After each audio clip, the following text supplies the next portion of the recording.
welcome back. Now let's talk about mental health and well-being. In the workplace. Wake up, hustle and bustle. You have to meet targets. You have to ensure that this is done, that is done. As someone who engages in one form of work or another, how can you distress? Yes. How can you ensure that you are prepared better for the next day, yes. For the next week, for the next month? So yes. depending on how you want to scale it. But and for us, we have to be here for you. 9 to 12, yes, 3 hours. It's part of distressing, just you're at home, just lounging. You have tea, coffee, whatever you're using to relax. It's part of it. So let's be joined now by the founder of the Care Inn, Oluwaseun Dosunmu, who joins us virtually.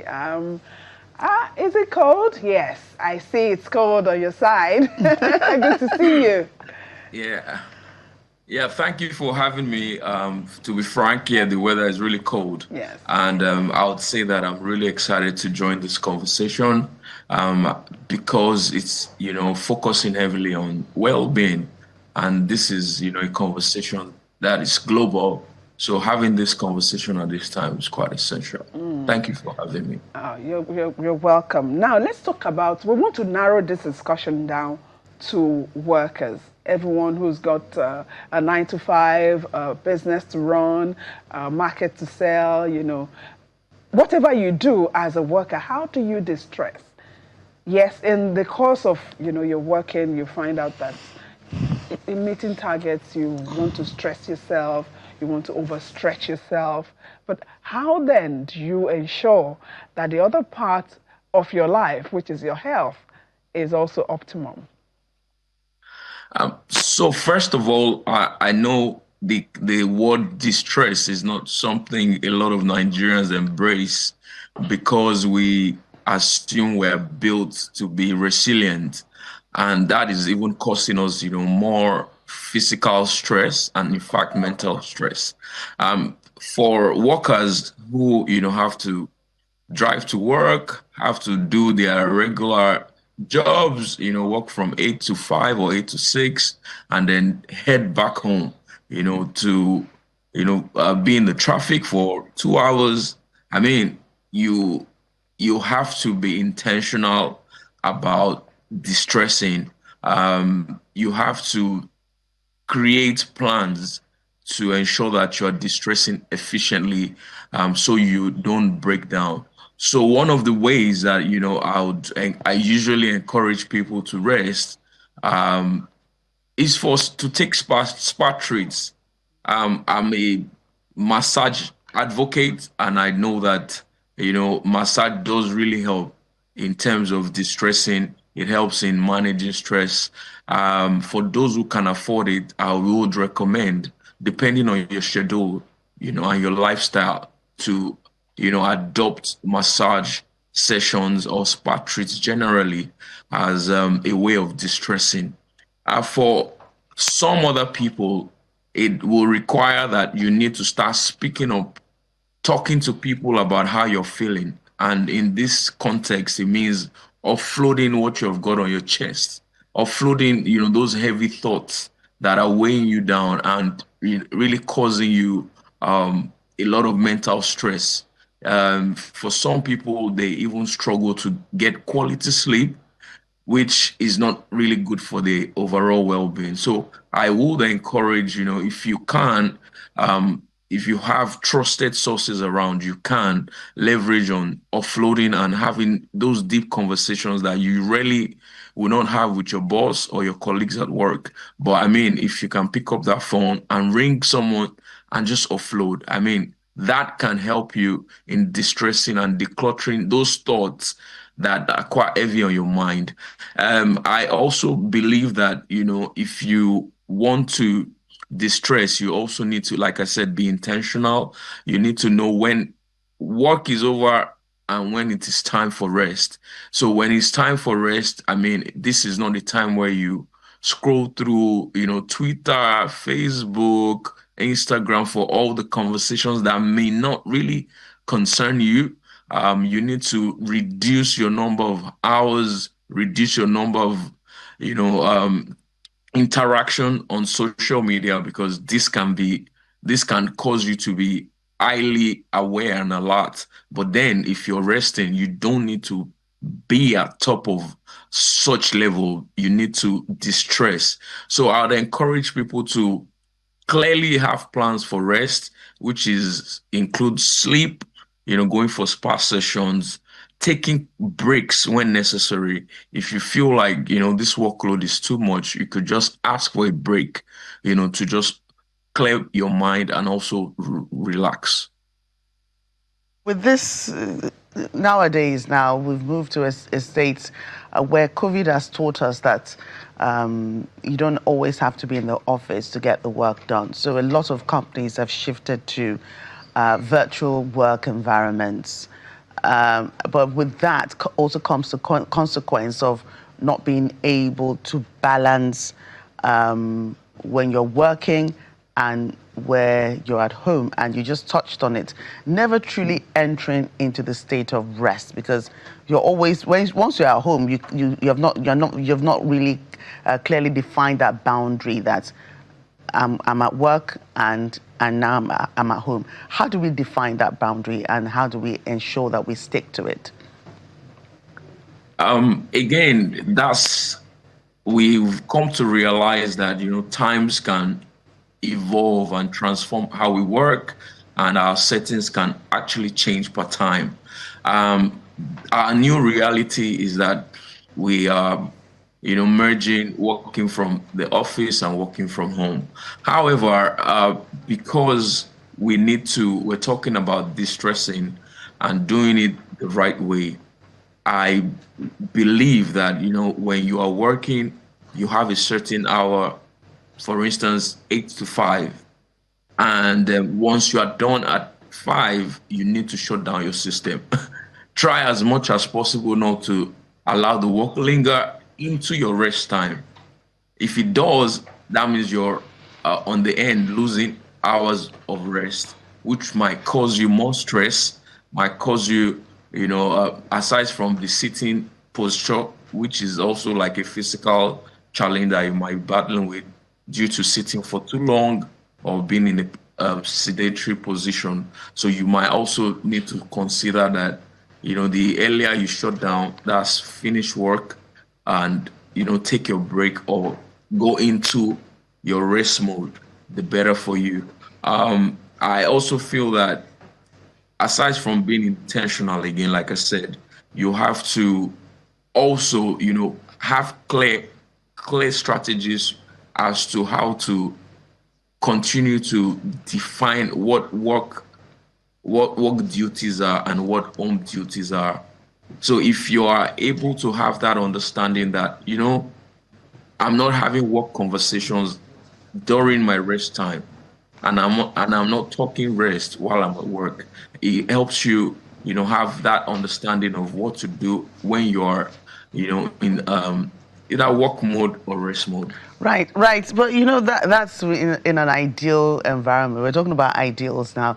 But there are times Yeah. when you have constant deadlines that even if you're working 9 to 5 and you leave work at 5 p.m., for instance, but you're not done with what you need to do. So which means that your rest time is shortened because you probably have to get to the office earlier the next day to finish up on that deadline that so that you don't miss it. So, I mean, how do we balance this out?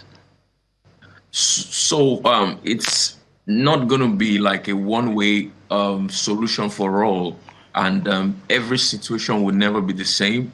But if we're talking about, distressing here, then there's a need for you to understand that you have to make efforts, conscious efforts, to advancing your rest time. So in cases where you have to work overtime to deliver on deadlines, yes, those are peculiar times that may not happen all of the time. So if you're having to do 6 days a week just to meet up with the deadline, then that's fine.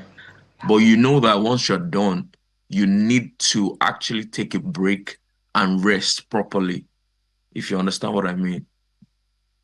for, okay, this deadline, you have it.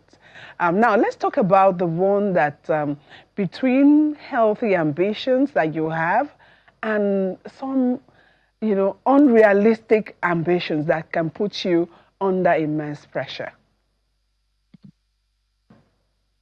I mean, it's today is the 31st of January and 2026. I know 30 days ago we're all, Well, Happy Happy New New Year. Year. We're all writing down our goals. We're all, strategizing on, oh, first quarter I have to deliver on this, and this.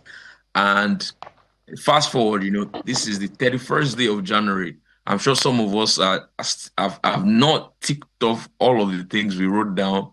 But I mean, it's the days are going to go by, and we just have to come to that realization that yes, there's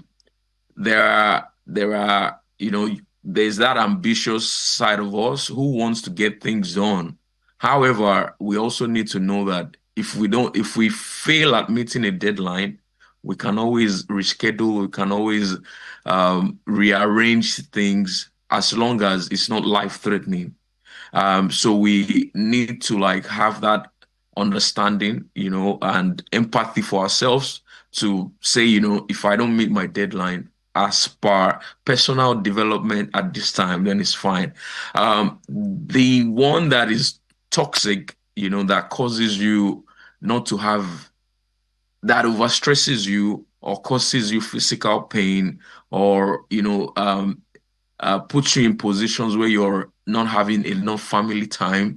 If you've got a family, not having quality time with your partners, not having, quality time to sleep, then you can tell that's becoming toxic because it's having an adverse effect on your health, your physical and emotional health. So if you realize that these goals that I'm setting for myself or these efforts that I'm putting into trying to achieve these goals is having this adverse effect on my health, my relationships, or even finance sometimes, then it's necessary to take a pause to, redefine and re-strategize. But above all, having goals, having ambitions are very essential. I mean, that's what drives us as human beings. But again, when it starts to take you past that, having quality time with your family, quality time for relationships, or it's even, causing you regular stress where you have to indulge in using painkillers almost every day, that leads to, misuse of drugs or medications. Now that's not very healthy. Mm-hmm. So I think at Mm-hmm. that point you can tell that this isn't good for me. I'm glad you touched on sleep because it will seem as if we underestimate the power of sleep when it comes to rest and mental well-being. You are in London, so you know about when people pack shifts. Maybe that's not how we do it in Nigeria, but we also have some of those things that will make us, oh, I need to meet this deadline. I'm not sleeping. I would try and make up for it. Most of the time, it doesn't work that way because sometimes when you have lost that sleep, you may never regain that time again. So let's talk about the very important part that sleep will play in distressing. Okay, it's good that just highlighted the different countries and Nigeria. We don't have a lot of shift. We don't work in shift patterns. Basically, you just go to work, do your 8 to 5, and then you're off. Here in the UK, it's more of yes, you've got a lot of sectors that employ the shift patterns, hence having people work more over the over 7 days, let me put it that way. Unfortunately, we've had cases of people, going to bed at night and not waking up the next morning. When we ask or when we inquire about, the lifestyle of such an individual, oftentimes it's said that, this individual has been working back to back shift and they are not getting enough rest. this is going to lead me to, the importance of sleep. Some people are on permanent night shifts, and they don't enjoy the night rest as usual, and they have to come back at work in the morning and start their day again. This is causing a lot of people mental and physical stress. It's increasing, their blood pressure. A lot of people are not even cognizant of, how their blood pressure works, and some are living with really high blood pressure and they don't even know by working consistently. They are losing quality hours of sleep and they are not even getting professional help. So all of this, adds up to the negative impact on their overall well-being. But I mean, sleep is very essential. From research, 7 to 8 hours, very good. If you can get more than that, then that's fine. In fact, I said earlier that I'm an advocate for spa treats and massage therapies. What you can get from a 1 hour session sometimes equates to about 8 hours sleep. You find some clients sleeping during a massage session. That's an indication of how the body is tired and requires a lot of rest. So one of the things I recommend for people is, if you can't afford it, just always book yourself. If you are not sleeping well at night, you probably might sleep during a massage session if you can. Thank you so much. Thank you for the insights you've shared with us today. We've been having a chat with the founder of the Care Inn, Oluwaseun Dosunmu, joined us virtually from the United Kingdom. Thank you so much for your time. Thank you for having me. It was an insightful discourse, and I just hope a lot of Nigerians can prioritize, well-being for what it is.